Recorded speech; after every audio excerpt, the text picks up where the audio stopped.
Good afternoon, and thank you all for joining us today. A special thanks goes to our co-sponsors. My name is Uexkull, and I am the Executive Director of Right Livelihood, hosting this side event. And I want to welcome every one of you, especially, of course, our distinguished panelists, who will share their reflections on the current human rights situation in Russia and on the increasing challenges facing Russian civil society. In light of the horrible ongoing attack on Ukraine, this will also be an opportunity for us to discuss how the crackdown on dissenting voices at home is linked with Russian military aggression abroad. The Human Rights Council is at this exact moment holding an urgent debate on Ukraine to address the human rights situation in the country in the wake of Russia's aggression. On Monday, an unprecedented number of special procedures mandate holders, among them Ms. Lawlor, who's here with us today, have called on Russia to immediately call off its unnecessary and unprovoked military attack. They've also expressed profound concern about the human rights situation within Russia and have called for all those arrested and detained to be treated in consistence with Russia's international human rights obligations. The focus of our event here today is to take a closer look at the domestic situation in Russia, at the restrictions imposed on civil society and on the challenges it has been facing, in particularly under the Foreign Agents Law. And I could not imagine a better group than our distinguished panelists here today to discuss this question with. We have exactly 60 minutes for our discussion, and I ask the panelists to excuse me that I will be very strict with our timing, because I do want you to have the opportunity to also react to some questions at the end. And so to all of you, if you have questions, please put them in the chat already while we're speaking, and we'll pick a few of them at the end of our discussion. Before turning to our Russian panelists, it is now my real pleasure to give the floor to Mary Lawlor, the United Nations Special Rapporteur on Human Rights Defenders. Thank you very much, Madam Special Rapporteur, for joining us today. Last December, before the Russian courts, quote unquote, liquidated International Memorial and the Human Rights Center Memorial, you had warned that that dissolution could be the beginning of a complete civil society shutdown. So what are, in your view, the recent key developments and the main challenges affecting Russian civil society? What are your recommendations to Russia? And what can the international community, and especially the Human Rights Council, do to support Russian NGOs and human rights defenders facing persecution? Madam Special Rapporteur, you have the floor. Thank you very much for inviting me here today. And of course, it's a very terrible time for us all, thinking about the utterly unnecessary brutality, bloodshed, and trauma that is being inflicted on innocent people as we speak. As Special Rapporteur, I'm particularly concerned with the situation facing human rights defenders in Ukraine, but I'm also thinking about the defenders in Russia who are being persecuted for opposing this senseless war. As a human, I'm heartbroken by the scenes of barbarity and desperation being played out on our screens for all the world to see. While the eyes of the world are on Ukraine, it is important to remember that the regime so ruthlessly attacking Ukraine now is one that has moved slowly but surely to stamp out human rights activism in Russia over the last decade. It does not want to be held accountable. It does not want corruption exposed. It does not want its treatment of minorities to be highlighted, nor does it want its rule of law to become a rule of law in accordance with international standards. For all these reasons and more, human rights defenders have been systematically targeted, and attempts have been made to dismantle the impressive human rights infrastructure and protection that defenders and organizations have methodologically built up. In the nearly 2 years since I took up the mandate, I have heard directly from dozens of human rights defenders in Russia about a range of risks that they face. And I've been inspired by the sheer resilience and the sheer determination, I suppose, and energy needed just to keep going. I know my colleagues on the panel will discuss the foreign agents law in more detail, so I won't dwell on that, rather than just to say that calling it a law is a disservice to law. When the process to shut down the memorials, it was initiated in November, I participated in a roundtable Russian human rights defenders who were recognized as foreign agents. A remark a fellow speaker made struck me. He said, no one, including the creators of the law, understand the requirements, and that the reporting and labeling duties are so vague that essentially the law can be used against any organization, anytime, for any reason. Other speakers commented that they had been designated as foreign agents for such acts as criticizing the lack of domestic violence law or legally representing certain clients. Following the Supreme Court's decision to uphold the order to shut down International Memorial on Monday, Russian defenders have shared with me their worry that there will be soon no NGOs left permitted to defend human rights. And I am afraid that these fears will be realized. I am already hearing about new lawsuits seeking the dissolution of human rights organizations, including, for instance, against the LGBT organization Sphere. I have also heard about the particular challenges faced by human rights defenders in Crimea and the frequently lawless way in which they are treated. One of President Putin's fictional reasons for invading Ukraine was to supposedly protect a Russian-speaking minority from genocide. Yet the human rights defenders attempting to protect the rights of other minorities in Crimea are detained, mistreated, and subjected to ludicrously unfair judicial proceedings. Journalist and human rights defender Vladimir Yesipenko was tortured last year when he was detained for documenting a protest. A warrant for his arrest was apparently drawn up the day after he was detained. In detention, he was subjected to electroshocks and coerced to confess under torture that he was a Ukrainian spy, a confession he was forced to repeat in an interview broadcast on television. In its response to me, the Russian government told me that Vladislav's allegations were investigated, but were not corroborated. 2 weeks ago, he was sentenced to 6 years in prison on the farcical charges of possession and transportation of explosives.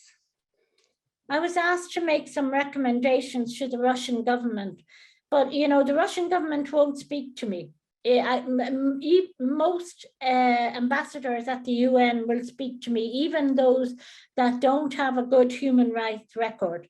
But the Russian permanent mission in Geneva has never accepted a request from me to speak to them. So I would like to draw your attention to the crackdown on Russian human rights defenders who are advocating against the war now, because to be honest, I think that's the best I can do at the moment because Russia is not listening. Monitoring and documenting potential war crimes, defending the rights of anti-war protesters, and helping Ukrainian refugees. I'm hearing reports that over 6,000, as you all know, protesters have been detained across the country. News coverage of the war, other than that based on Russian government sources, has been banned, and several news websites have been blocked. Access to Facebook, the main social media platform used by human rights defenders, has been restricted, and the Prosecutor General's office has threatened to enforce high treason charges against Russians providing any assistance to a foreign state, international or foreign organization, or their representatives in activities against the security of Russia. This will likely be used against human rights defenders and carrying a risk of up to 20 years in prison. Given how hard the Putin regime is trying to restrict the flow of information into and out of Russia, it is more important than ever that the Human Rights Council and its mechanisms continue to speak out and bring the voices of Russian and Crimean human rights defenders and give them platforms to share their stories. And it must expose Russia when it takes reprisals against defenders for speaking out. For governments that support human rights defenders, including those here present today, I urge you to facilitate temporary visas for Russian human rights defenders. I know the focus is now on getting Ukrainian defenders and others to safety, but please don't forget the backlash that Russian human rights defenders are facing because of their work in opposition to the war and their general reporting on human rights violations of every description. There have been reports recently that some states are considering issuing a visa ban on Russian passport holders. If true, this would cut off a vital lifeline for defenders and risk abandoning them when they most need support, and one which I would actively not agree with. Thank you.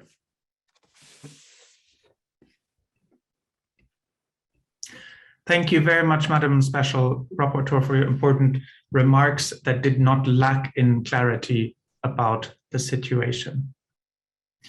It is my pleasure to now turn to Anna Dobrovolskaya, Executive Director of Human Rights Center Memorial, which has been monitoring human rights violations in post-conflict areas and providing legal assistance to political prisoners. The Human Rights Center Memorial is one of the many organizations in Russia labeled as foreign agents, which we heard about from Ms. Lawlor. Throughout the years, this so-called law has been continuously tightened with almost Kafkaesque obligations that are virtually impossible to comply with. Ms. Dobrovolskaya, can you tell us more about what it means to carry out human rights work in Russia today? What are the hurdles you have been facing under the foreign agents law, and how do you see the future of Russian civil society, including in the light of the Ukraine invasion? The floor is yours. Yeah, thank you, Ole, and thank you everyone for inviting me here. I hope we will have a fruitful discussion today. And I also wanted to thank Mary for such a beautiful description of the events. She really had the whole overview of the picture which is happening at the moment. I'm the executive director of the organization, which is soon to be dissolved again by the judgment of the Russian court. Actually, the International Memorial was closed this Monday. The date for Human Rights Center Memorial is not scheduled yet, but we expect it to happen anytime before end of March, unless there will be a state of emergency or military state or something else in Russia, then the situation will be completely different. Being an executive director of the foreign agent organization, frankly speaking, I miss the time when I was just a foreign agent and didn't have to deal with what is happening the last week, because these events are completely horrible, not just because we have all the situation in Ukraine, but because we are extremely limited in our resources to react at the moment. Memorial Human Rights Center was included to the foreign agent list, in particular because of our work on monitoring of the war crimes and human rights violations in the eastern Ukraine in 2014, and because of our anti-military and pro-human rights position regarding this conflict.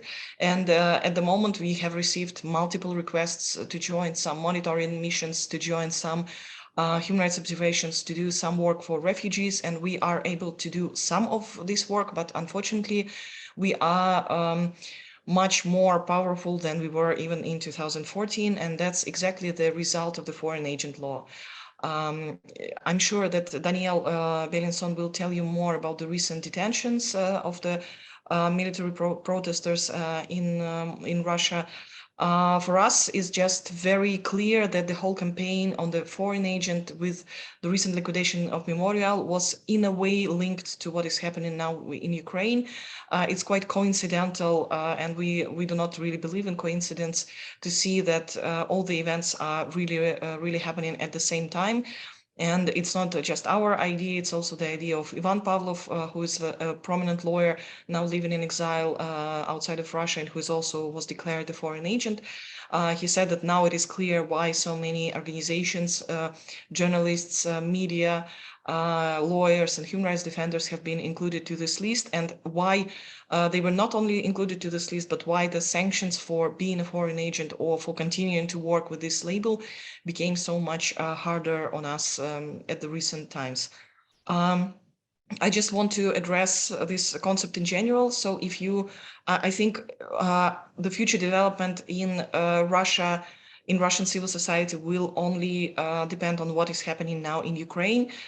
When we had the event of last year in Belarus, we all understood that this is our future. This is what we are looking at. Unfortunately, right now, our future is even darker than what we saw in Belarus. So if in the future you will see that some country is starting to discuss the limitation of the foreign funding or the need for certain NGOs or groups to be declared foreign agents or something else, just pay the closest attention, because it means that they're going to the place where we are now, and that's not a good place for anybody to be. And I don't know what kind of recommendations can we address here. I think it's too late to do anything with the foreign agent law. Maybe my colleagues will disagree. It should be banned, of course. It never served its real purposes. It had killed a bunch of organizations, and only very strong institutions like Memorial or others who managed to work without legal entities were able to survive. But for a lot of organizations, people, individuals, and journalists, it was a civil society death in a way, if we can say it like that. And whenever you work in the country where there is a foreign agent law, it should be banned everywhere. And this is a very, very harmful concept. Regarding us, yes, Mary has described that it's now a growing repression towards anybody who calls Ukrainian conflict the war. It's actually prohibited. It's also prohibited for media to call it that way and to use any information which is not from official governmental sources. And just today, two of the major independent media outlets, Dost channel and Echo Moskvy, have been closed. The last time Echo Moskvy was closed was 1991. Unfortunately, this time they did not just close for a while. They announced that it's a permanent decision. So I'm sure you know what to do in a case of international military conflict, and just to follow the Mary steps, civil society does not equal the president or the government, and the society of Russia does not equal what is happening now with the governmental actions. And yes, if it is possible to keep international channels for travel, for visa supports, for financial aid, we would really, really appreciate it. Unless, of course, there will be completely, again, the Iron Curtain, which will leave all of us within the country. A lot of people are fleeing now the territory of Russia, and unfortunately, many more will still have to go. The state propaganda shows that there is some kind of bullying and discrimination against Russian students, for example, in European universities, and that is something that we also have to fight, because, again, country does not equal the government. I will still probably stop here, and we'll be happy to answer some questions. Thank you. Thank you so much, Anna, and also for making that very clear link between the domestic situation and the military aggression abroad. I'm now very happy to give the floor to Vladimir Slivyak, co-chairman at Ecodefense, one of Russia's leading environmental organizations. Vladimir won the 2021 Right Livelihood Award for his defense of the environment and for helping to ignite grassroots opposition to the coal and nuclear industries in Russia. And just like Memorial Ecodefense, or Ecozashita in Russian, has long been targeted by the foreign agent law. So Anna just spoke about human rights defenders. Turning to you, Vladimir, as an environmental activist, what are the goals and successes of your work for the environment in Russia, and what repercussions have you and your colleagues had to suffer for that? And also, if I may add at this point, maybe you could speak to the aggression on Ukraine and the energy dimension, the dimension of energy dependence of that. You have the floor. Thank you very much. Can you hear me? Yeah. Well, there are so many issues to speak about, but I want to start with one thing. I think that it's very important to stop the war now, and it's very important that Ukraine stays free. Well, getting back to foreign agent law, we were the first environmental organization that found itself on the list of foreign agents in Russia. That happened in July 2014, along with Memorial and several other organizations. And I can say since that time, we had a few hundreds environmental groups that either found itself on a list of foreign agents or decided to close down to avoid being foreign agent, being labeled a foreign agent. Basically, well, it's not like we don't have environmental groups anymore in Russia, but I mean, we still do have few, but well, the big number of environmental groups just gone. Either they closed down by themselves, or they closed down because they became foreign agent, or something else related to this law. And that was, I think, the biggest blow to environmental movement since the time when Soviet Union collapsed. After Russian government started to put environmental groups on a foreign agent list, well, there was a big change. I mean, the old environmental organizations started to close down a lot, but the new wave of environmental groups appeared. And these new environmental groups, and most of them decided just to not have a legal status and illegal structures in order to avoid governmental pressure. But in the end, the government came after them as well.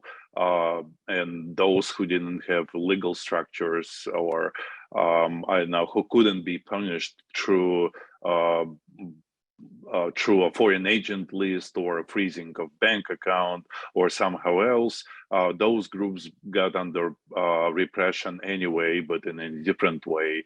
I mean, people were getting arrested and or jailed or beaten at the demonstrations and everything. So, I mean, and in a way, I agree with colleagues that was just stated earlier, that I also think that the pressure that started 8 years ago, or even 10 years ago, when the first version of foreign agent law was approved by Russian government, that was the start of a pressure in the civil society. And it looks like today the whole campaign against civil society was actually started in a way to prepare for war and to just silence those people who can organize others, who can be voices that can attract other people to go and protest.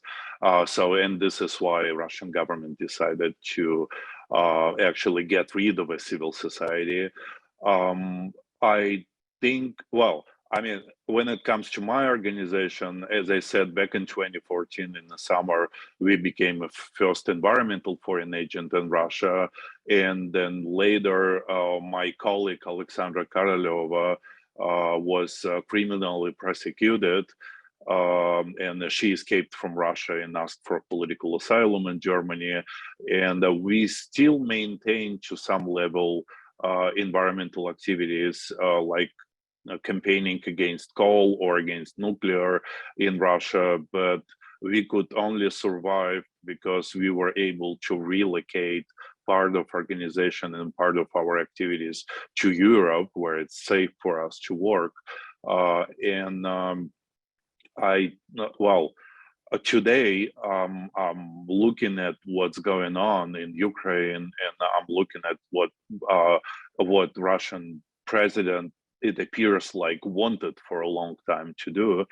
I mean, it makes me like really, really, really sad, because it is, of course, it's a war in Ukraine, but when we speak about Russia today, it's gonna be a huge burden on future generations of Russians, because I don't know how long we have to wait until the rest of the world will not treat Russians as people from a country that is, basically a war kind of insane. I mean, just because we don't have much time here, I will briefly touch what I've been commenting on last few days, and what I think is very important now to understand, and it's a nuclear safety in the war zone. There are 15 nuclear reactors established in Ukraine, and additionally there is a Chernobyl exclusion zone over 30 kilometers around the plant, and all these objects, all these nuclear plants are in the danger because, well, I mean, there are nuclear waste and the storages of nuclear waste next to each nuclear reactor, and I mean, there is a threat of accidental bombing of it. I mean, it's not necessary that somebody actually decide to bomb nuclear reactor. It could actually happen by mistake, and it could potentially be even more disaster than the Chernobyl back in 1986, which being the most catastrophic nuclear disaster, or not related to war, in the human history. I mean, the firing to Chernobyl exclusion zone, or firing some kind of missile into working reactor, or even firing missile to a storage of a nuclear waste, and there are a few of them in Ukraine. All of it, I mean, not necessarily when somebody decided to do exactly this, but even by accident, it doesn't matter how. But I mean, we are really in a very, very bad position right now, because mistake of some poorly educated soldier who doesn't really understand what he's doing could actually lead us to a new huge nuclear catastrophe and a nuclear cloud that will go over Europe and not only contaminate the Ukraine itself, and probably it could be Russia also, but also other countries around the world.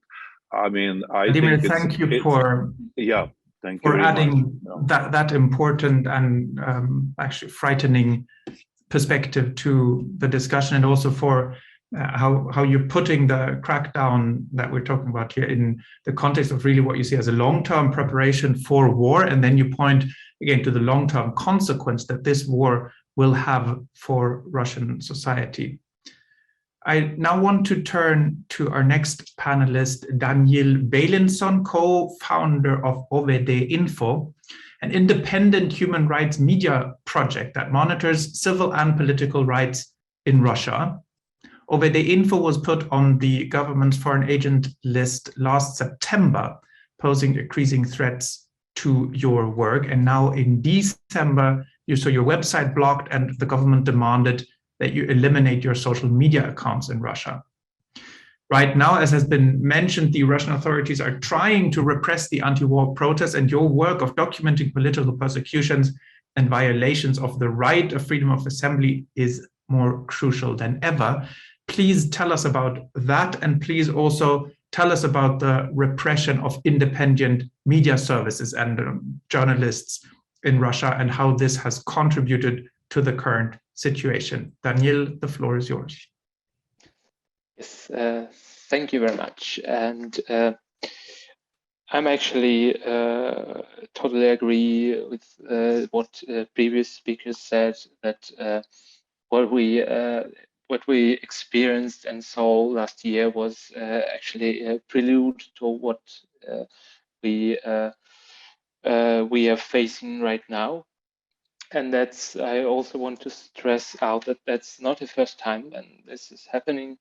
Back in 2014, 2013, we saw almost the same picture when the foreign agents law came into force, and a wave of prosecutors checks around hundreds of NGOs across the whole country, and eliminations of some medias, and then annexation of Crimea.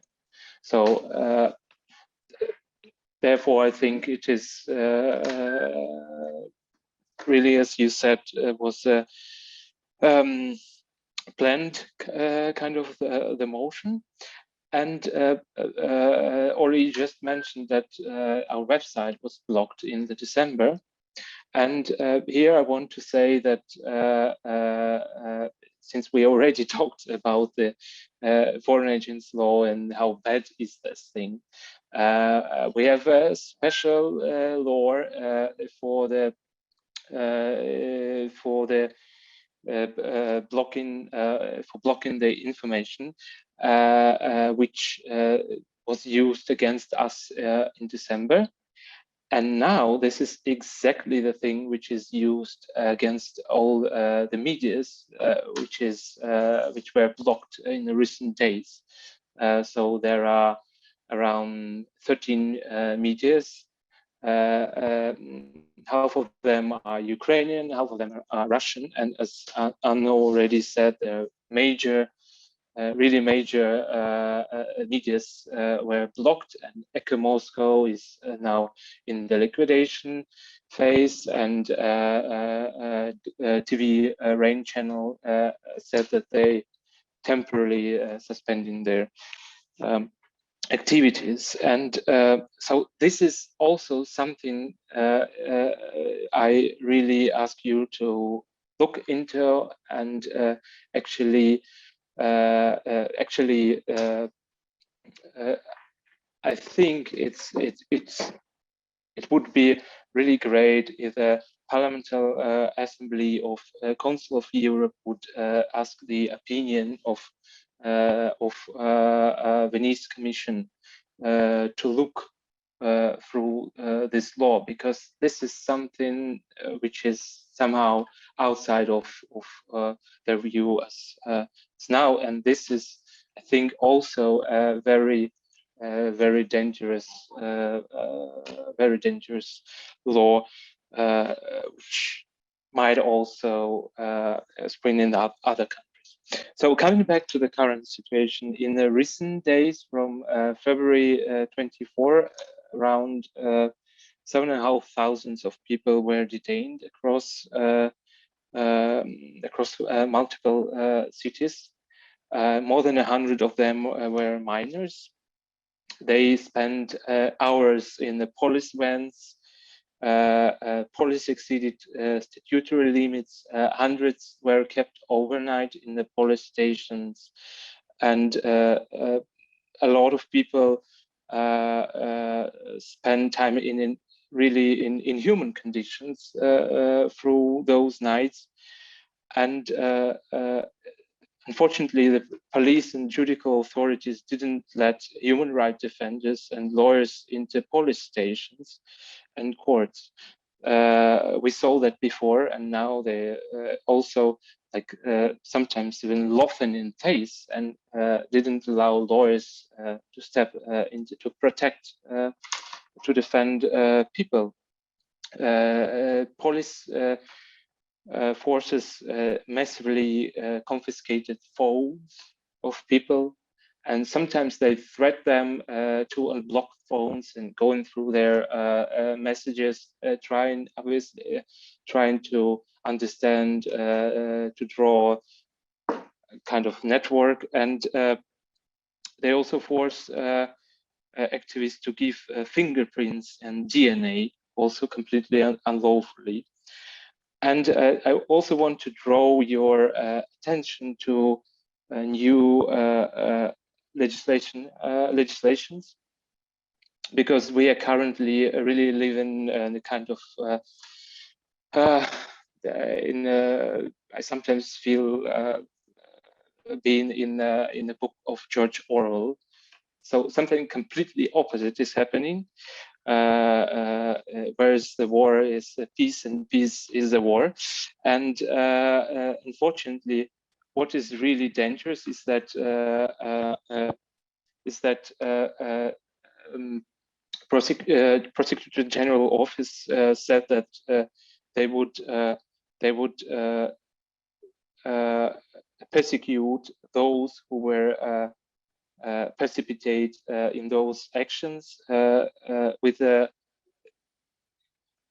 as someone who was involved in extremist activities. Just 10 minutes ago, I read that a couple of Duma deputies tabled a bill that those who were participated in this, as they call it, unlawful actions, should be conscripted to the army, to the military. And also, we are now see a new law about spreading the fakes about the military activities with a penalty up to 15 years in the camps. So that is something which, unfortunately, I think would be used against those who participate in those actions, against journalists, and maybe also against human rights defenders. Thank you very much. Thank you very much, Daniel, for sharing this first-hand perspective on the ground of the crackdown against the current protests, and also how you explained that the law that was used against you at the end of the last year is now being used to suppress free media reporting in Russia. To wrap up the interventions, we will now hear a video message from Elena Zhemkova, who's been Memoria International's executive director. Memoria International, which is the umbrella organization of which also the Human Rights Center is a part. In 2004, Memoria International received the Right Livelihood Award for, quote, showing in traumatic times the importance of understanding the historical roots of human rights abuses to secure respect for them in the future, unquote. In many ways, the whole Memorial network has been the backbone of Russian civil society and its fight for fundamental freedoms, to which Elena Zhemkova has contributed for 35 years. And on Monday, as we heard, the Supreme Court upheld its previous decision to shut down the organization. Before listening to her message, I would like to quote the UN Secretary General at the opening of the Human Rights Council session this week, where he said, closing down a celebrated human rights organization with a proud history and global links is not the sign of a strong state. Elena Zhemkova, Executive Director at Memoria International. Мемориал возник 35 лет назад на широкой волне желания людей в Советском Союзе знать правду о прошлом, знать правду о репрессиях, знать правду о нарушениях прав человека. И сейчас, через 35 лет, мы по-прежнему хотим жить в стране, где можно говорить правду о прошлом, где соблюдаются права человека, где уважают достоинство человека. Мемориал подвергается давлению уже много лет. 8 лет назад нас внесли в реестр организаций, исполняющих функции иностранных агентов.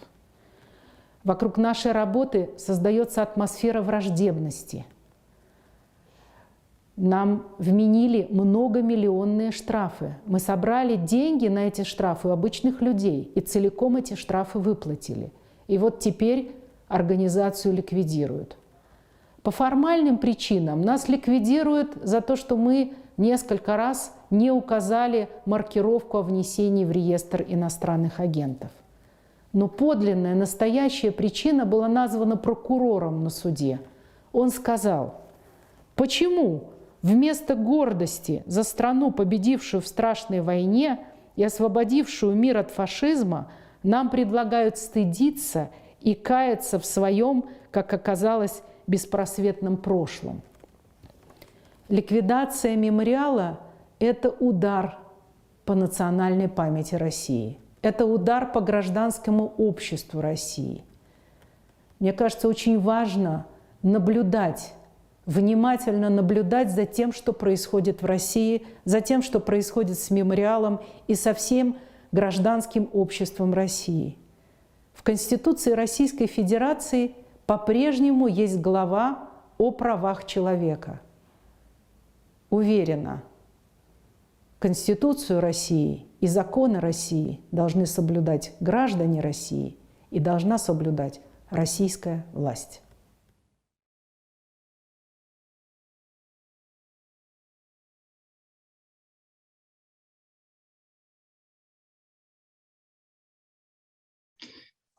A big thank you to the panelists and to everyone who is listening. We are already receiving questions in the chat, and please continue to put questions in the chat.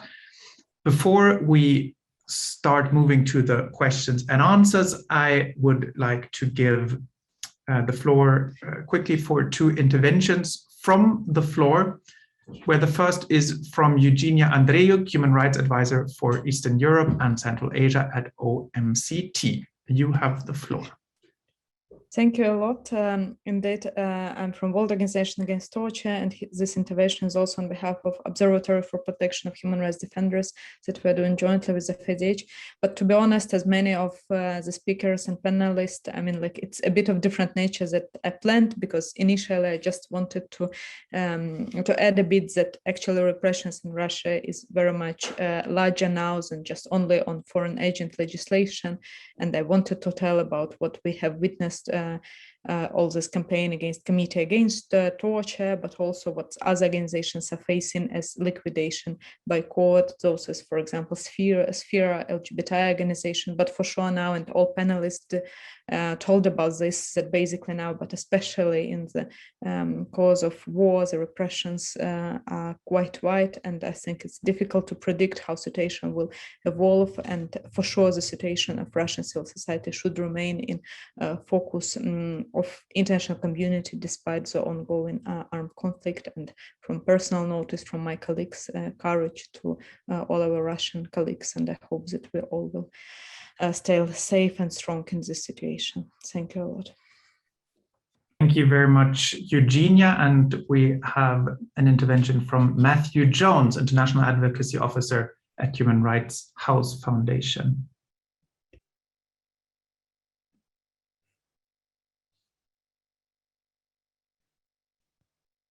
Matthew, please come off mute and share your picture. Sorry, technology. Thank you, and we thank the Right Livelihood for organizing this event. Human Rights House Foundation condemns the violence and aggression that is putting our colleagues and friends all over Ukraine in extreme danger. As has been mentioned, let us also not forget the brave Russians who have gone out into the streets in Russia to protest the actions of their government, and the independent Russian media who are trying to report accurately what is taking place in Ukraine. The title of this event says that Russian civil society is at the crossroads, but I think we're well past that. We left the crossroads some time ago. Russia silences dissenting and opposition voices, targets independent media and journalists, bans peaceful protest, and attacks human rights defenders and their organizations. And the human rights situation in Russia is not disconnected to the situation in Ukraine. In hindsight, we should not be surprised that Russia has, in the last 18 months, intensified the crackdown on its own civil society and political opposition, in order to face minimal internal opposition to what it does today in Ukraine. That is why, alongside the outcomes of the urgent debate on Ukraine in the Human Rights Council today, we're also calling on the Council to establish a special rapporteur on the situation of human rights in Russia. Furthermore, we're also calling for the suspension of Russia's membership of the Human Rights Council. And I finish by saying this: we stand in strong solidarity with our Russian civil society partners and friends today. Thank you. Thank you very much, Matthew, for your important remarks. And I would like to take up a question that Thomas Hammarberg from Sweden put in our chat.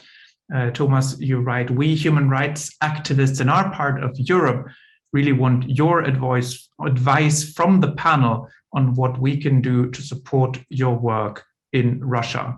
Can we secure continued exchanges, is his questions. And I would like to invite some snapshots from our panelists. Let's not do long answers now. We have 10 minutes left. Let this be lively and quick. And please just take the floor, Daniel. You don't need to put the hand. Yes, thank you. First of all, I just very happy to see Thomas here.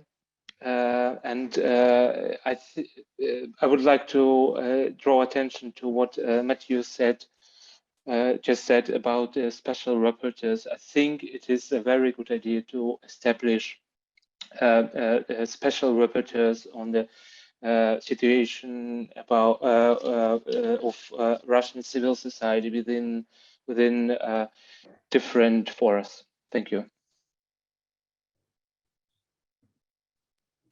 Thank you. Other comments from our panel on Thomas' question? What can people in Europe do to support?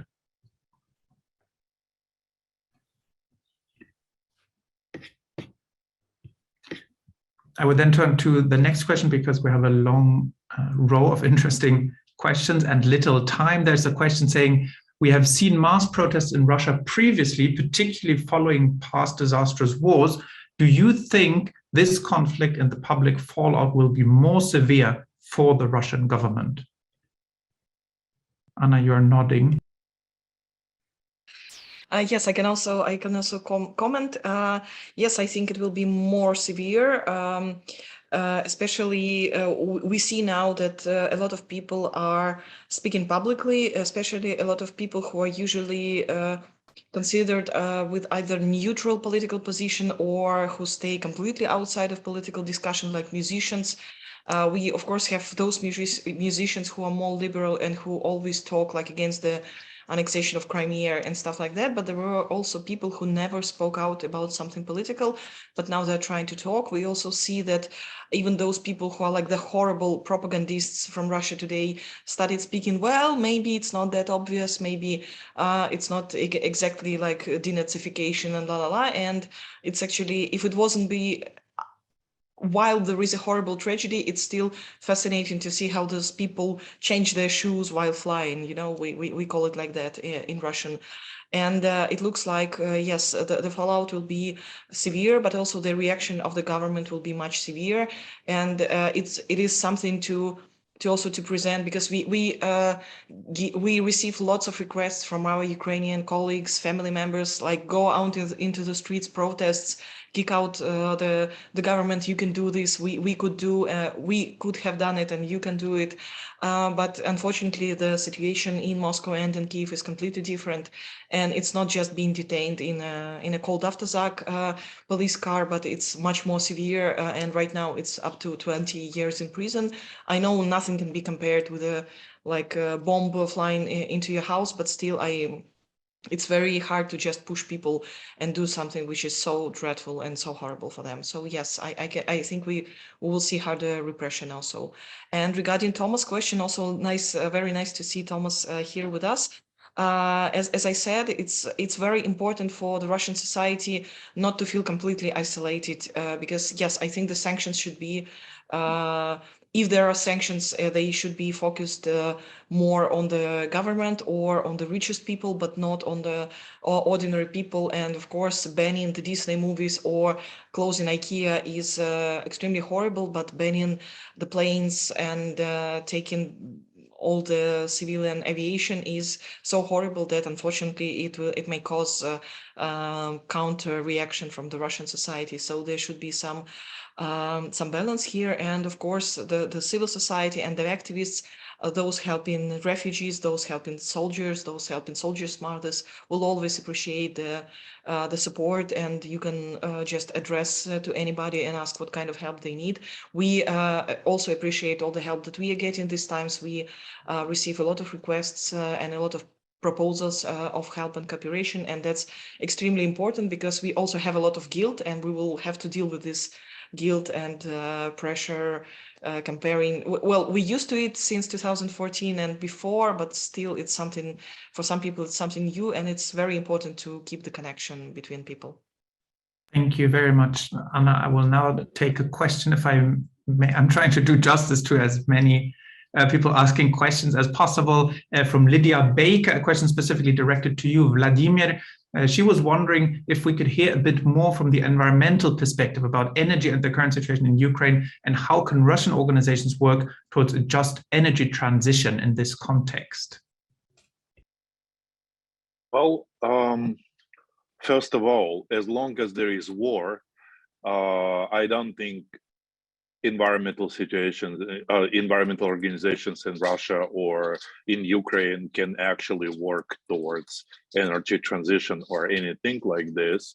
I mean, it's actually very hard to answer this question right now. There is a war going on in Ukraine, and it's not clear how and when this war will be over, what would be the consequences and everything. And I mean, in Russia, it's almost a military state of emergency declared. Well, not yet, but a lot of people talking about this. The country is under economic sanctions. I mean, you cannot even send money to Russia anymore.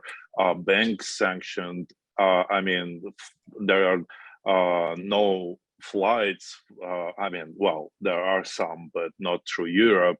And I mean, the consequences of this war for Russia is already very, very big. It's very hard to predict right now what kind of consequences for Russian economy there will be, and if Russia and when Russia will be capable of doing at least something for energy transition. I mean, really, this is kind of a question that you cannot answer right now, and it's not clear when the answer could be. Thank you very much, Vladimir. I have a question from another Right Livelihood laureate, Alan Ware, who's joining us. He says that FIFA has suspended Russia from the World Cup. Do you think it is helpful for other international sports and cultural organizations to suspend Russia, or does that cut off channels for diplomacy and communication? Who wants to speak to that?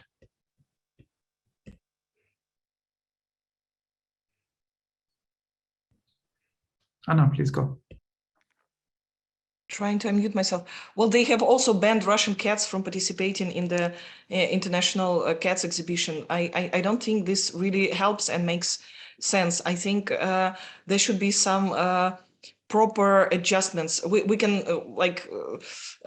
banning Disney or football or cats or IKEA or H&M or stuff like that can seem like something we can do and like a symbolic punishment for Russian society, but it's not working. It's working in an opposite way.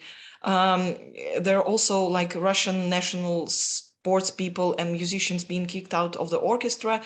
This can be in some way contradictory. For example, if there is something like Valery Gergiev, who is a very prominent conductor, but who was really openly supporting Vladimir Putin and was very active supporter of the Russian policy, maybe it makes sense. But if it's just someone of Russian nationality, I don't think that everyone should be kicked out. At the same time, yeah, there should be some punishment for a government who acts in a way that Russian government does.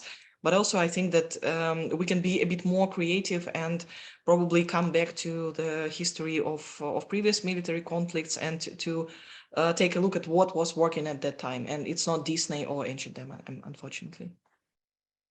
I would like to give the last word to you, Madam Special Rapporteur, with a few conclusions, maybe from the questions that you've heard and the comments from our panelists before we then wrap it up. To be honest, I am here to listen to the panelists, not try and answer what our friends on the panel know much more about than I do.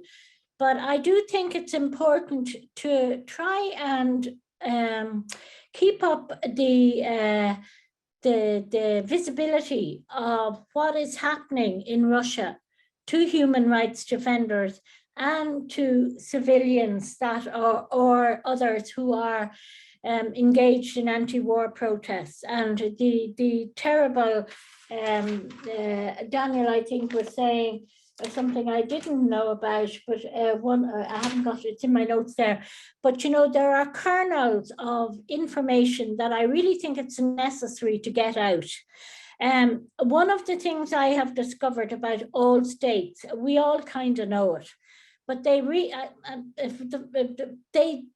really try and present their state in a positive manner. Always, they hate media, they hate press, they hate information about what they're actually doing, getting out.